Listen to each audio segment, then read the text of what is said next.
don't even know why they have weather forecasts. Because they don't control the weather, they just tell you where the weather is. And I think they're playing tricks on it. I think that people in the news and the weather forecast, I think they think we're stupid. Have you watched them lately? They use words we don't use in that everyday vocabulary, like the word barometer. Or dew point. Is a Muslim brother here ever trying to impress a sister with the word dew point? That's not label. What's your name? Doesn't matter, I got dew point. Yeah. See how ridiculous that is? I'm watching the news in the United States. I don't know if they do here in the UK. They give you the weather and they use this term that just gets me upset. The term is feels like. They give you the weather, then they tell you what it feels like.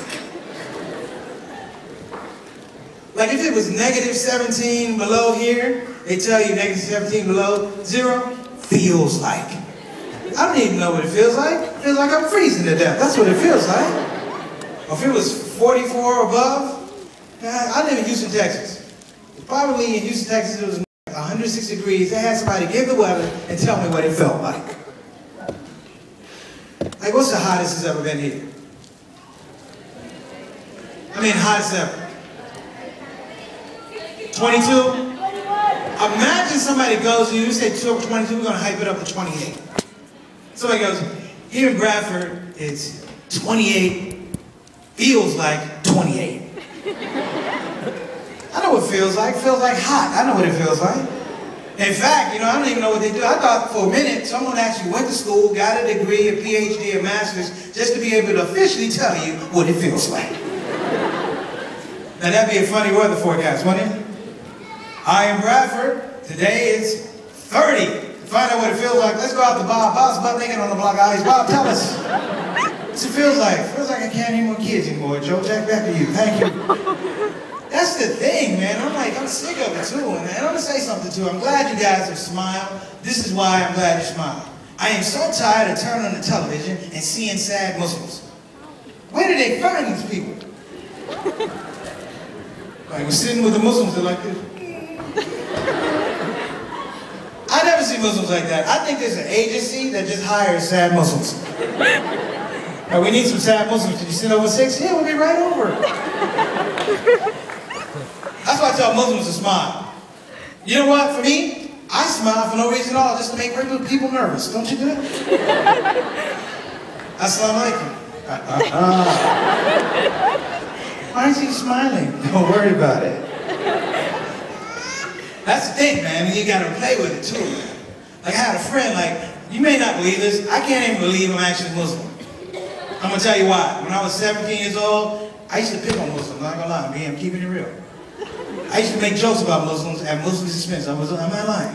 I had 2 Muslim guys I dealt with in high school. Now one dude, he was a Somali dude, his name was Muhammad Ali Hashim. We didn't get along. There was another Muslim, he was cool, his name was Mahad Adu. Shut up, that's his name.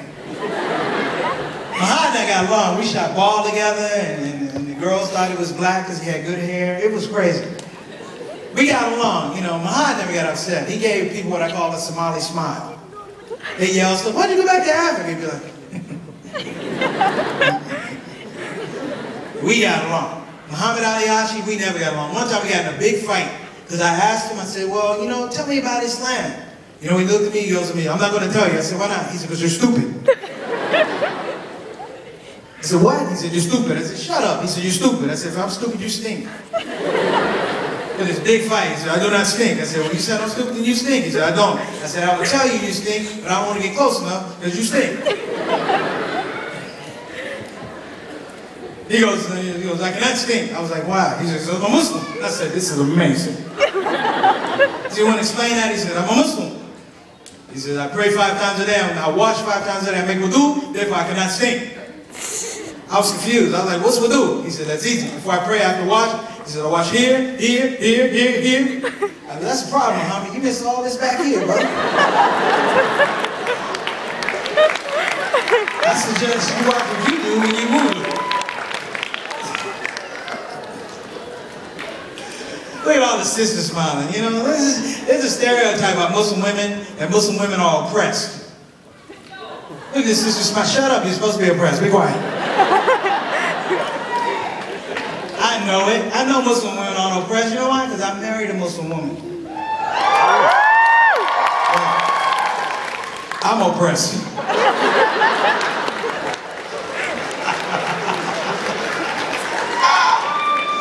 I'm lucky to even be married, people. You know why? Because my wife, you know, she loves me, I understand that, but you know, my wife is Indian. Look at the people. I'll stop it.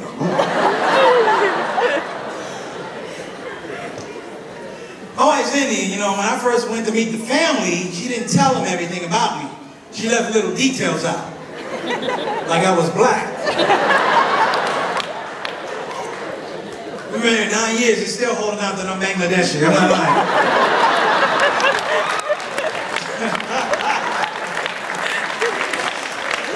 Yo, I didn't think we were gonna get married. I'm gonna tell you why. Because I couldn't figure things out. It was like a culture clash, you know? That's when you find out everybody doesn't do Islam the same way. Yeah. I knew I was in trouble, people, because I spent 45 minutes in the bathroom. Because I didn't know what a lota was. I'm sitting there looking at the thing, I'm like, yo, this is a weird place to want to take a drink of water, you know what I'm saying? Nobody liked me in her family except grandma, which goes to prove, no matter what religion, what culture you come from, what race, usually grandma in your family is the coolest person. Me and her grandma got along well, you know why? Because she didn't speak English. I didn't speak Urdu, let the games begin. We're having a whole conversation with no subtitles. I'm like, you know, grandma, you see me, you're gonna get married, you're gonna see a lot of me. She was like, I said, we can hang out, watch sports games. She's like, yo,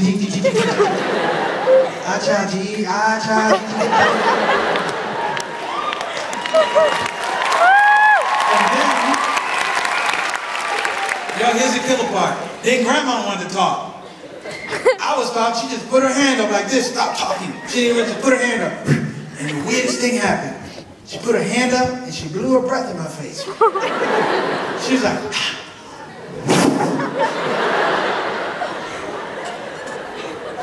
and I was confused. I was like, what do I do here? Do I blow back? Because this Ramadan ought to kill her. Get up, grandma, get up, girl, breathe, breathe.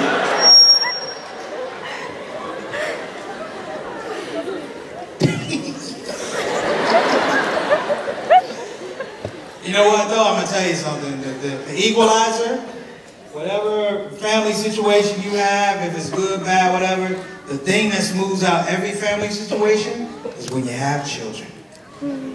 Yeah. Me and my wife had a daughter now. You know, we had different opinions with the family, but we had a daughter. It was all cool. The little girl changed everything. Yeah. They love my little daughter. You know why? Because she's light.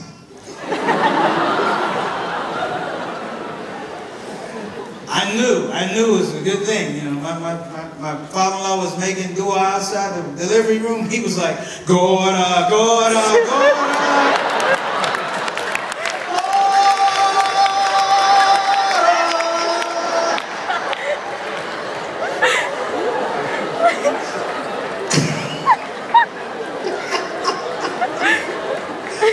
You might as well laugh and get it out. I'm gonna be here all night.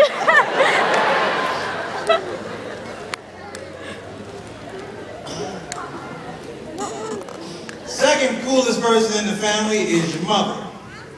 Because your mom is all that in a can of beans. Your mom is like that. I don't even think I'd be Muslim if it wasn't for my mother, because my mom is so cool. Because when I became Muslim, I ain't gonna lie to you people. I'm gonna keep it real. When a black guy in the neighborhood became Muslim, it was like a space alien took him away. You have a conversation like, yo, what happened to Petey? That Islam guy. What happened to Joey? He's Muslim now. I think I would have been a better situation for my mother, but I'm gonna tell you what happened. I didn't tell my mother I became Muslim right away. What I did is I left clues. My problem was I didn't leave good clues.